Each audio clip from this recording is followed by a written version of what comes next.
رب اشرح لي صدري ويسر لي أمري واحلل عقدة من لساني يفقه قولي اللهم ثبتنا عند الموت بلا إله إلا الله اللهم اجعلنا من الذين آمنوا وعملوا الصالحات وتواصوا بالحق وتواصوا بالصبر آمين يا رب العالمين. In our religion, there are two fundamental responsibilities that every human being owes. There's a responsibility we owe to Allah, and there's a responsibility or a set of responsibilities we owe to other people. That starts with your own family, different members of your family, and then beyond that to your neighbor, and beyond that to humanity at large. It's actually much easier to talk about what we owe Allah, because what we owe Allah is very clear, simple, and Allah Azza wa Jalla is always just and fair, so at least one side there's no possibility of unfairness, and that's Allah. And so when the expectations are given from Him, then there is absolutely no argument or ambiguity or lack of clarity. However, when you talk about a relationship between people, for instance, the relationship between an employer and an employee, or the relationship between a parent and a child, or a husband and a wife, or siblings, or whatever else, when you talk about any of these relationships, there's a possibility that one or either side does something wrong. So here you are doing your part, you're fulfilling your responsibility, but the other side is not doing their part, they're not fulfilling their responsibility. And when that happens, it's a very common tendency for you to say, well, they don't do their part, why should I do my part? So the relationships we have with Allah, essentially, the relationship we have with Allah essentially is very fundamental, very simple, very straightforward. Actually, the only possibility of wrongdoing is on my end. And that's why we begin our relationship with Him with the first dua in human history, رَبَّنَا ظَلَمْنَا أَنفُسَنَا وَإِن لَمْ تَغْفِرْ لَنَا وَتَرْحَمْنَا لَنَكُونَنَّ مِنَ الْخَاسِرِينَ. Master, we wronged ourselves. If you don't forgive us and if you don't show us mercy, we're of the lost. There's no possibility that Allah will do wrong. وَمَا ظَلَمُونَا وَلَكِنْ كَانُوا أَنفُسَهُمْ يَظْلِمُونَ. They didn't wrong us, they were only wronging themselves. And Allah Azza wa Jal never, He doesn't do dhulm to people. وَمَا أَنَا بِظَلَّامٍ لِلْعَبِيدِ. On the other hand though, like I was saying in this introduction, people are complicated. And all the other relationships we have are complicated. The thing is though, that these are very important. And these are things that we're going to be asked about when we stand in front of Allah. Our relationship with Allah, when you fix that relationship, it creates a sense of responsibility to all your other relationships. In other words, what I'm trying to say is if you are very good to Allah, but very bad to your parents, that actually means you're still very bad to Allah. Allah Azza wa Jal has given you responsibilities to your parents, to your spouse, to your children, to your brother, to your sister, to humanity. And if you don't fulfill those, then you have disregarded what Allah gave you, responsibility Allah gave you, right? So we have to actually fulfill those rights and those obligations to the best of our ability as well. But it's so hard to talk about. It's hard to talk about because if I were to give this lecture about this khutbah about the rights of parents, for example, there will be children in the audience, and there are young, sons and daughters around the world that have been abused by their parents. That's a fact. There are parents that were not good parents. That is a reality. And when they hear that lecture about how good you have to be to your parents, they say to themselves, wait, but they didn't do anything for me.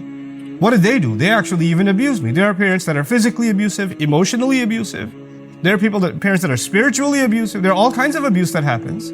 And why did they get a blank check? And so when someone listens to one side, and they get upset, how come you didn't present the other side? Similarly, if I was to give the lecture today, the khutbah today about the rights of the husband, then a lot of wives would be upset. What about our side? Why should I give him all these rights? What has he done? And if I were to do this for the men and say, well, these are the responsibilities that we have towards the women, then the men will be upset. Well, yeah, okay, fine, I have all these responsibilities, but she messes up all the time and you don't say anything about that. What are we supposed to do?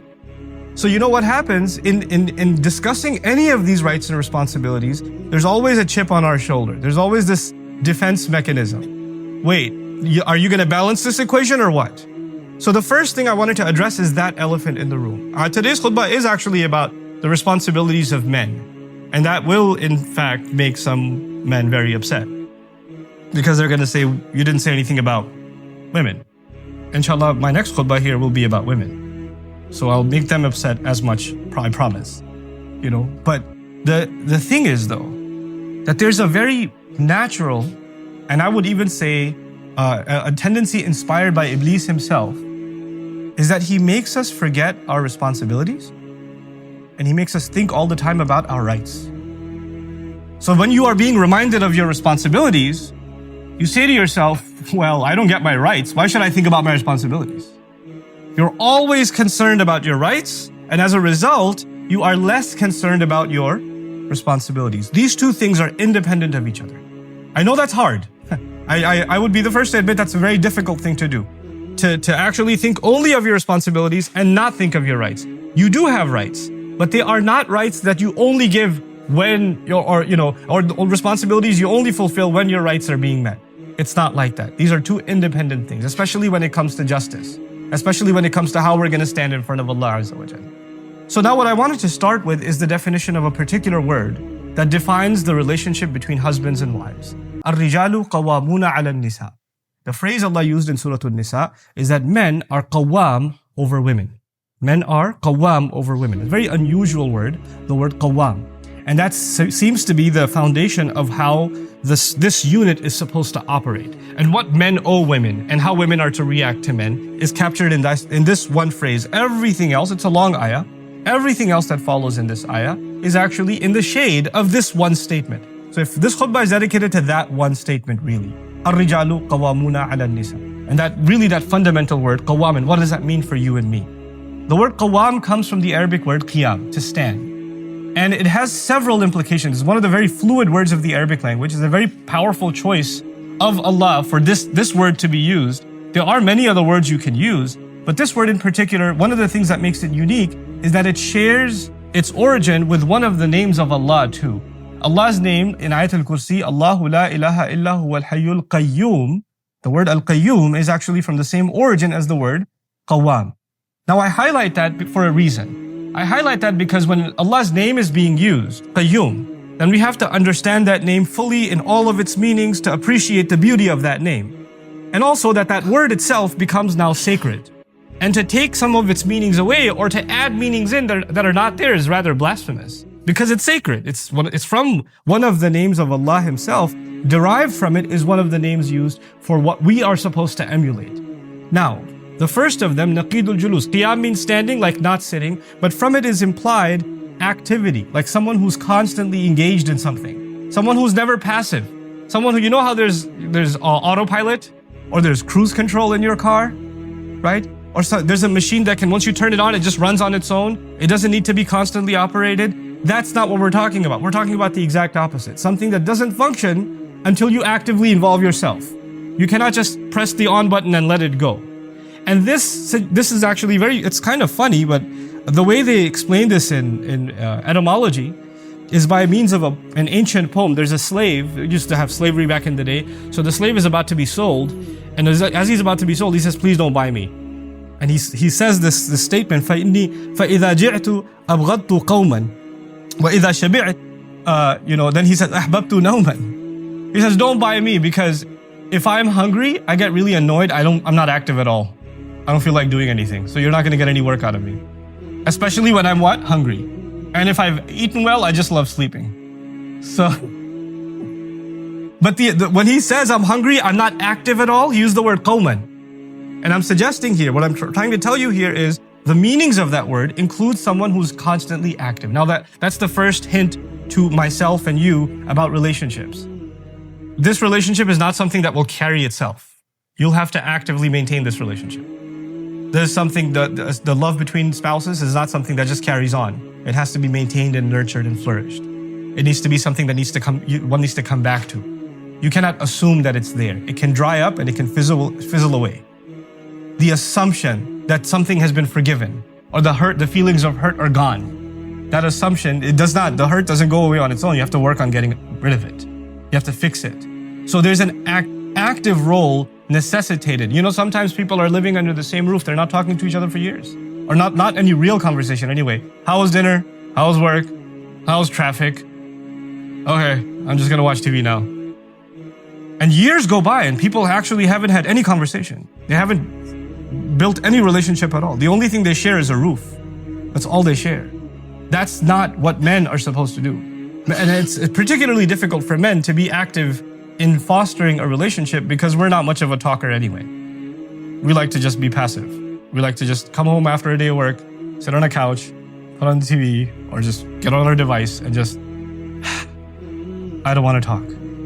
And she'll come and say, hey, so how's your day? What's going on? Tell me how you're feeling. Can we do this later? I don't feel like this right now. We're not the ones that initiate. We have to be the ones that initiate. That's the first implication. Al-Qiyam al-Azm. Qiyam also means commitment. That this is why in even Quran, وَلَمَّا قَامَ عَبْدُ اللَّهِ يَدْعُوهُ, in Meccan Quran, it was so difficult to come and stand and pray at the Kaaba because you could get beat up. And so when someone made the commitment to pray, despite all of the challenges ahead of them, the word qiyam was used for it. Similarly, the people of the cave were terrified to testify in front of the entire village because they're going to get slaughtered if they testify that there's one God, when everybody else worships multiple gods. But إِذْ قَامُوا فَقَالُوا, يعني إِذْ عَزَمُوا فَقَالُوا, as Mufassirun say. To make a commitment, to commit to something. Men have to commit to this relationship. And here, this is the real reason I brought up this khutbah. I'll go through these meanings rather quickly and then get to the fundamental piece that I wanted to get to. Qiyam also means thabat, constancy. You have to, and from it actually comes the word qiwam. And qiwam is nizamul adr. Actually, nizamuhu wa imaduhu, the pillar of a building, is also its qiwam. The thing that holds something together and the thing that maintains that you can rely on all the time. Furniture can move inside of a house. Walls can move. Pillars can't move.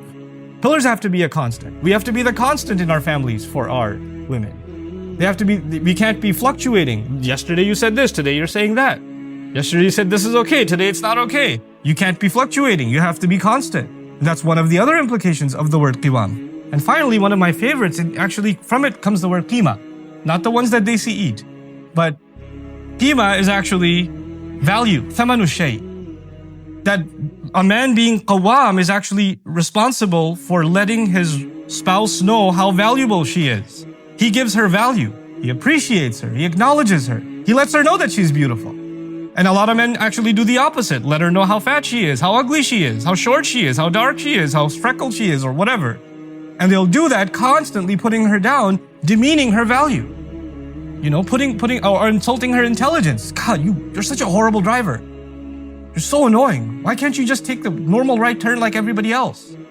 You know, why are you in this lane? Why aren't you in that lane? Constantly putting her down in some way or the other. And a qawwam is someone who gives value instead of taking value away. Like if the woman feels, you know, stupid when she's around her husband, when she feels ugly when she's around her husband, when she feels valueless when she's around her husband, then he's not being a qawwam to her. This is what we have to be, qawwam. Now, I wanted to highlight all of this in one particular context. And that is, before we become better husbands and by the way, the ayah is not just about husbands. It's ala nisa. It's actually, this is the kind of thing we're supposed to do for our mothers, our sisters, our daughters. It's actually broadened. And then it's made more specific about the spousal relationship. But the reason I was probed to bring this topic up as a khutbah is because recently I've been engaged in quite a bit of travel. And what I do when I travel and I speak in different communities across, more recently it was across the United States and somewhat in Europe. After a program is done, I spend a few hours just talking to people. People just come up to me and they ask me all kinds of questions or share concerns. And overwhelmingly, the women that came and spoke with me about how their husbands they're good husbands, but they allow her in-laws to be abusive. In other words, they live joint family system or whatever it may be, or the husband has his wife, but he also has his parents, and the parents are abusive to the wife, and she has to put up with it. And he says, "I can't do anything. They're my parents. What do you want me to do? They're going to say things to you, but you should just be patient, because I'll always side with my mother. I'll always side with my father, etc." What happens here is there are two lines that have been crossed. On the one hand, as a husband, your responsibility is to your wife. You took her from her family. You took her from the protection of her parents. She had a wali, she had a father. And his job was to make sure she stays happy, safe, she's not insulted or humiliated, she's protected from all forms of abuse, physical, emotional, spiritual, all kinds of abuse. That was the father's role. And when you signed that nikah, and when you said you agree, then all of those roles were shifted over to you. You're supposed to be as protective of her, even more so, actually, than her father was. Because your relationship with her actually even goes further. She's even the mother of your children. There's more here. And so you were supposed to be a shield around her. At the same time, you are also a son. A son to your mother, a son to your father. And this religion teaches us that we cannot even say oof to our parents. You can't raise your voice to your parents at all. Now you are being pulled in two different directions. You have these enormous obligations to your spouse. Mithaqan ghalidha, the Quran calls it. A heavy contract. A heavy agreement. It's not a light thing, marriage. And on the other hand, you have this enormous responsibility to your parents. And sometimes they make you pick which one you're going to be good to. And your job is actually to draw a line and say, this is what I will do for my wife. This is how I will take care of her. And this is how I will protect her. And to let your parents know, you can say whatever you want to me. You can beat me up. You can curse me out. I'm your kid. You can do whatever you want. That's fine. I'll take it. But you can't touch her. You can't say a word to her. She's not yours. She's not your responsibility, and she's not your child.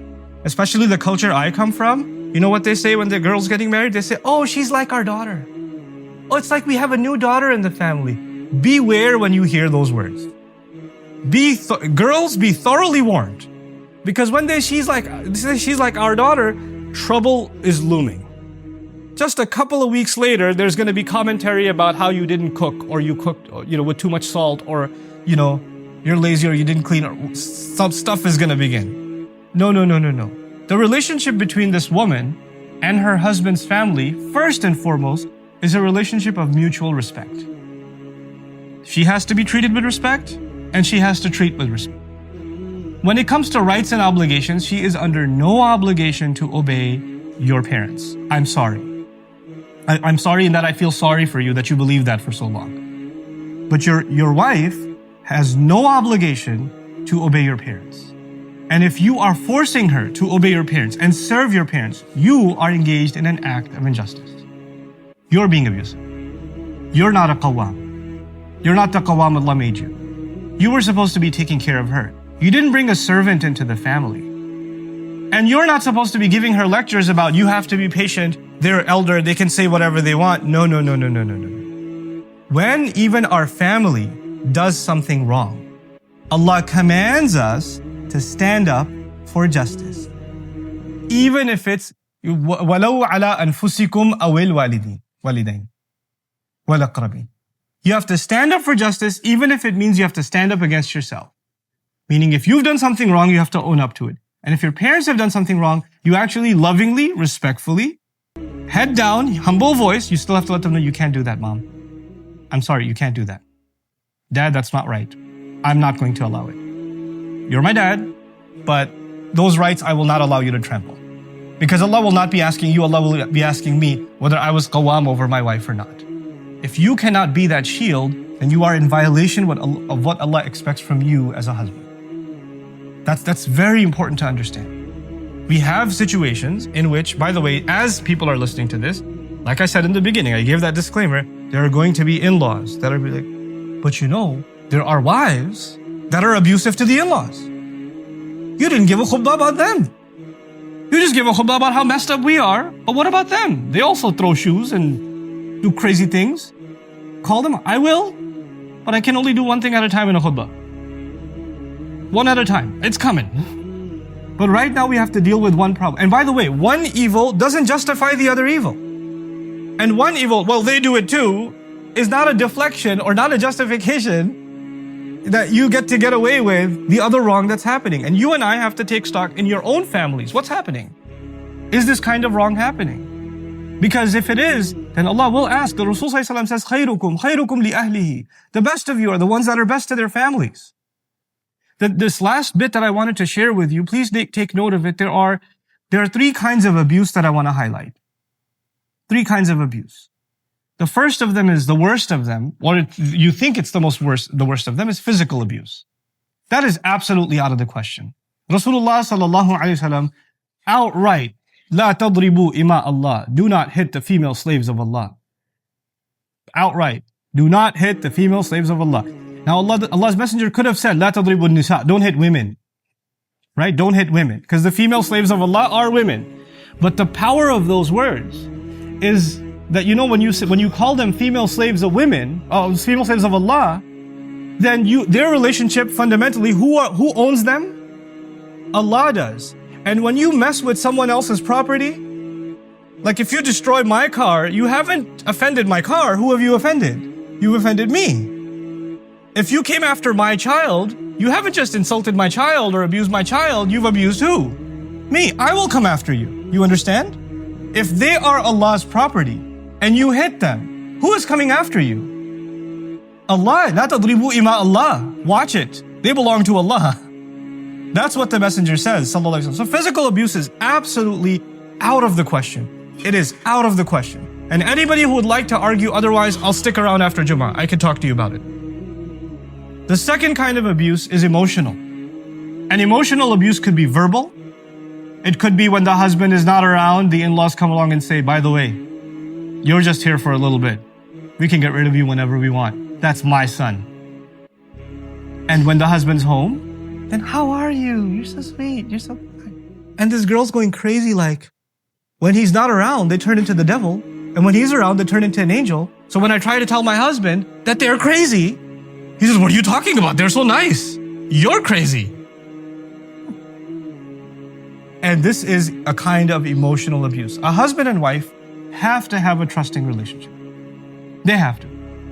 If you don't have trust, you have nothing. There's nothing there. This is not a blood relationship. Marriage is a contract, which means you agreed to share a life together. And that requires the utmost amount of trust. If you can't even trust what she's saying to you, if you think that she's lying to you all the time, then what makes this marriage a marriage is not there. It's not there. For you to say, oh, I can't believe that, I can't believe that. If you can't believe it, then I don't know if you're in the right marriage. There's something fundamentally wrong. Something far deeper than just abuse. There's not even a trust left inside the marriage. Emotional abuse is sometimes verbal, and sometimes it's not even verbal. Sometimes it's the way you're looked at. Sometimes it's the way people sit around you. She comes into the room, they get up and walk away. They don't even turn their face this way. They change the tone of their voice. Sometimes even the way in which you say, wa alaikum assalam. She says, assalamu alaikum. Mother-in-law says, wa alaikum assalam. Or she doesn't say anything at all. That's a pretty abusive statement, to not say anything at all. And then she can turn around and say, Maine kya kaha? What did I say? I didn't say anything. That's emotional abuse, and it's unacceptable. The last of the abuses, though, is the scariest one to me, and that's spiritual abuse. When the wrong is done, and then the religion is quoted. Allah says you have to be good to parents. This is what Islam teaches you, and they'll do the wrong, and then they'll invoke Allah and His book and His Messenger sallallahu alaihi wasallam, who are completely innocent of this nonsense. And then that's the religious or spiritual kind of blackmail and abuse that goes on in families. This needs to come to an end in your family. I'm only talking to the men right now. I'm not upset with parents. I'm not upset with anybody else. I'm not even upset with you, but I'm just giving you and myself a reality check. Look, our parents are not evil.